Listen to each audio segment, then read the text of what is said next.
Archbishop John Ribat, welcome to the show and thank you for joining us. Thank you. It's Easter 2014. It's a time to celebrate the resurrection of Christ. And even though his death and resurrection happened nearly over 2,000 years ago, the lessons of that has lived throughout the ages. What lessons can we as PNG take from that today? Thank you for that question. You know, for us as Christians also, and what we are following now, it is really a historical journey of the people of Israel before, with the God that they call their God. Okay, and for them, that is the history we read about and was taught to us when missionaries came. And that is well versed in us, from our parents, foreparents, those who were there from the beginning, and that has been handed on to us.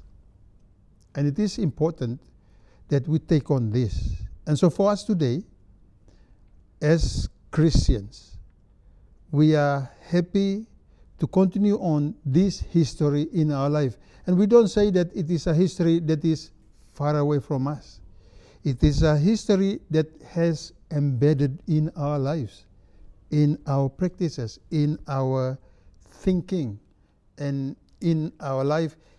We really make it part of us. And so for me, today, for us, this message is truly alive for us today. Because if it is not alive, then we would not have worry about preparing to celebrate it, preparing to really kind of make it meaningful for us in our life. And so for us today, as we celebrate this, we celebrate it with the understanding that as followers of Christ and as believers in Him, we live this with the understanding that we are celebrating it knowing that what we receive, the message we receive about this is resurrection, rising from death to life. It is a new life that He rose with. It was not the same old life. It is a new life that He entered into as He rose from the dead. And that is the promise to us, to all of us, that if we accept Him and we believe in Him, then the life that He is living in now, we will also enter into that at the end of time. Our people today, we might have different ways of celebrating our religion and different ways of believing them, but the challenges that we face are uniform across the board. As individuals, as members of a family, as members of a school or any other societal grouping, we are facing more and more, as the country develops, a lot of physical and both spiritual challenges. Where are we now, and what can we do to improve our situation? For parents and for children and for the community, at this time they are beginning to see the importance of education.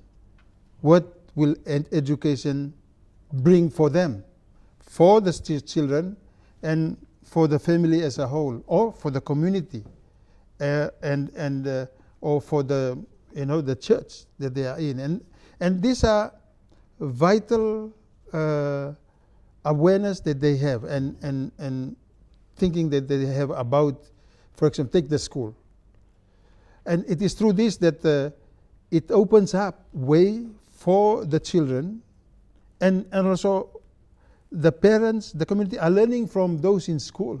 Okay, after school, after graduating, they may not have the chance to take on a job or something like that, but they have the knowledge. Mm-hmm. Now this knowledge is there. No one will take this knowledge away from them, because they went through institutions to be prepared and to receive this education here, and that remains with them.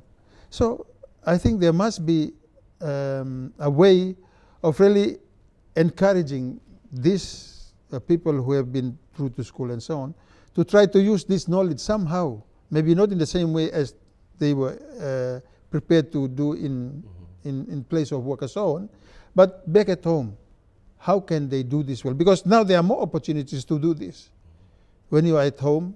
And I can see many young people doing this at home with the parents. They have a good influence on the parents and the family also, and they continue to work together to try to do their best and create something good for the community and especially for the family. And from the family, it goes out also to others. See, for example, I like to recall a time when I was small. Maybe you and I, okay, we were small. There were not many opportunities like this. There were no TV. There was no mobile phone. There were no cassette player or something like that for the film and so like. There was nothing. And so we were wholeheartedly there with our parents, with our people, and we were kind of following well what they were giving us as forming us into our own cultural ways of living. And the values that they were showing us also. We took that very strongly and without divided minds and hearts. Today, this is challenged more in our time. There are more opportunities for young people today. And that is why the family can be affected in a big way.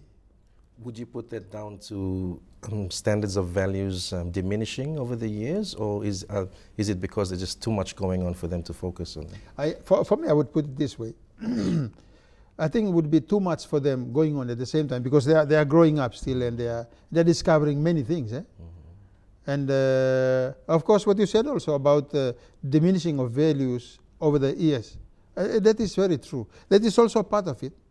But in their own situation at this time, it is really themselves going through this moment, this time, with a lot of things happening, and they do not know or kind of say which is the one that they should really kind of have more time for at this time. Which one, if they place them in priority, on priority level, okay, which one they would prefer more. Now, maybe there will be some clarity in there for them. But if they just put them in a lump sum like that, then it's really difficult to see how they would have time for all of them and how they will prioritize them in their life in different levels. How will they do that? And that is why we see children at this time, and this can also lead them, and we are witnessing a lot of this, lead them to kind of see what is it really that they really want.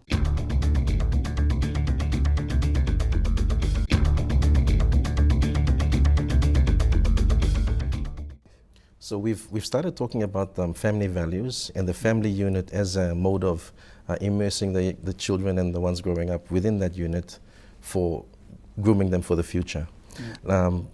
Society today, we've had a lot of ethnic clashes, which spring from disputes, minor disputes that end up involving communities attacking each other. And we have sorcery killings that have continued. The latest example was just last week. As communities in PNG, which level of ethics and morals do we need to live by? For me, I see it this way, that the sorcery beliefs, they cannot be fully proven, but people tend to believe.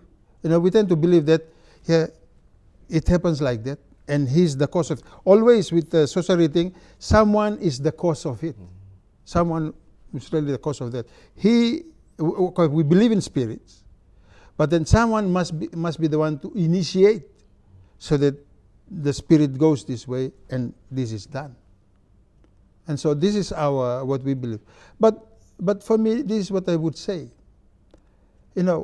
Sorcery will always be there it is a belief, it is a superstition that will always be there.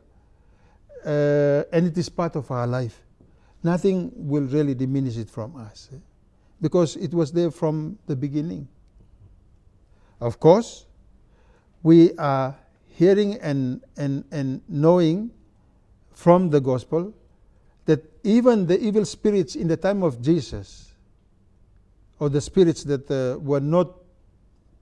were causing many things. For example, the Jewish people, the people of Jesus, they will always attribute a sickness that is caused by a spirit, a bad spirit, a spirit that is not helpful. That's why when Jesus came, and when he was confronted with this, they brought this person to him. He said, "Oh, he's dumb, and he's always has these bad fits and falling to the ground and so on." So when they took him to him, he recognized that yes, there's a spirit in there. There's something that is really kind of not helpful to him. Is destroying him. Then he said, "Come out of him." And then the spirit threw the person into convulsion, and really was there. But Jesus was there to give him new life, and that's what he did. So he healed this person. So again, tensions between our superstitious belief about the sorcery and Christ. So they are there. And in the time, well, the belief in Jesus will always be there also. So these two things, they will be there. But then it will be really our choice in life and our practice in life. Which one do we want to hold firm? Do we want to hold firm to the sorcery practices, or to the practices of our belief and our faith?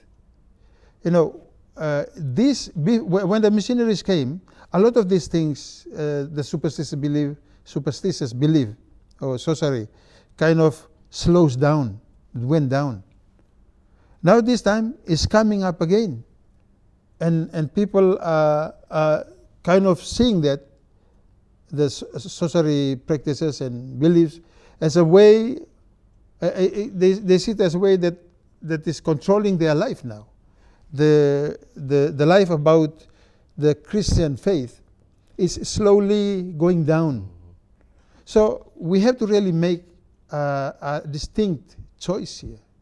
Which one do we see as greater and life-giving than any of these two? So between Christ and sorcery, which one, our faith in Christ, which one is so important? Sorcery, okay, is something that leads people to be suspicious, leads people to be frightened, leads people to be able to lose faith in Christ. So we have to make a decision between these two years. So you see, when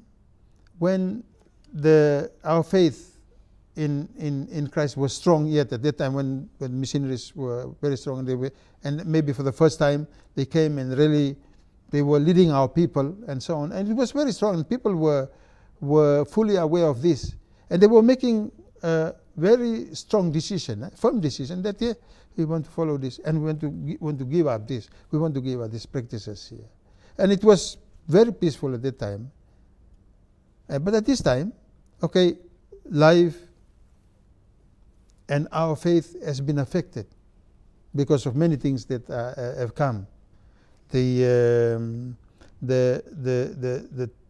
activities of, for example, commercial activities or things like this that brings in, benefits to people, and people see that as a way of kind of becoming good and so on.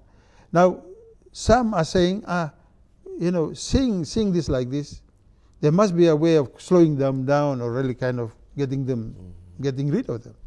So then the only way is through sorcery. So again, really the way of the faith is really kind of slowing down, and maybe people are not really kind of being firm to hold firm to it, and that is why they're allowing the practices, the influence of sorcery to really kind of overpower them at the end. And that's where we are witnessing things happening like this. Okay. So, and I believe when we made a choice that yes, I'm a Christian, I'm a believer, we want to give up this way here of practicing sorcery or so on. Then we must be firm to be able to do this. But it seems as if this our Christian faith has been weakened by other practices, other influences that kind of caught our attention and really vigorously is leading us away from our faith. So for me, that's what I'm seeing here. That if we really have our faith firm, and I believe we will have the strength that Jesus had to be able to fight for the good of the community, good of the church, good of families, good of our nation. And if this is not there, then we will continue to see the adverse effect. What we believe in, that will come to us.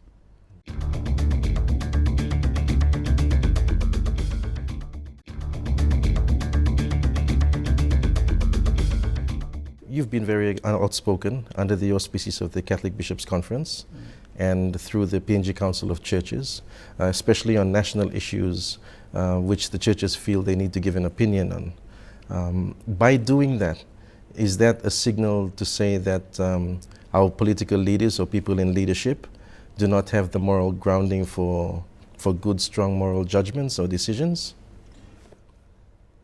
I like to say it this way.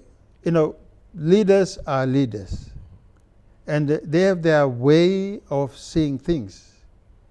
Now, when the church sees that there's something needs to be addressed, something that needs more attention, and then we try to make people aware of the consequences of an action, a decision by government or by anybody. So that is why we are very firm. The church see that we are firm in this. Okay, if the government has made a decision about this, and then we see that this may be not good for our people. So we come up and also we present the other side. We bring up what the consequences, what it will do to our people, and the unhealthy thing that will do for us. So we try to make people aware of this. And also, not only that, but also bring the Christian message into it, so that the people are able to see it from that point of view also, from that side also. And of course, on the other hand, the leaders, our leaders in government and communities also. For me, I'm saying this, while they are leaders and elected by our people, they must not think that they are leaders because people appoint them. Of course, that is one way. But they must think beyond that. You are leaders because people see you as a good standing person in the community. And with that, they also associate it with your faith, your respect for one another, and respect for your faith also, and for the people. And that's why they value that. They trust that so much. And that's what they uphold. And they when among many, they chose leaders like this. But leaders, they have to be very conscious also that they have to make decisions for the good of the people, for the good of the people back in the villages, in the communities, in the electorate. And this is a challenge. If a leader can do this very well, it is a blessing. And, I'm saying that it is a challenge on our leaders, because at times leaders are challenged in a way that when they make decisions about something for the community, and when it involves money, that is where the temptation lies. You know, if they are making decisions for the good of the people, there is always this challenge to say, how can I get something from that also? While it is for the community like this, how can I get something from that so that I can also benefit? This is the temptation that will always be there. And that is why, for example, when decisions are made and so on, well, the church, we are there to role also for the people. We have to also voice what we see as important for the common good. And that's why we always speak out. We always want to stand on the side of the people, make them aware that this is for our good. And if this is done, we believe and we trust that it will be for our good. The common good of all, the nation, the people, communities, the families. Archbishop John Ribat, thank you very much for your time. Thank you.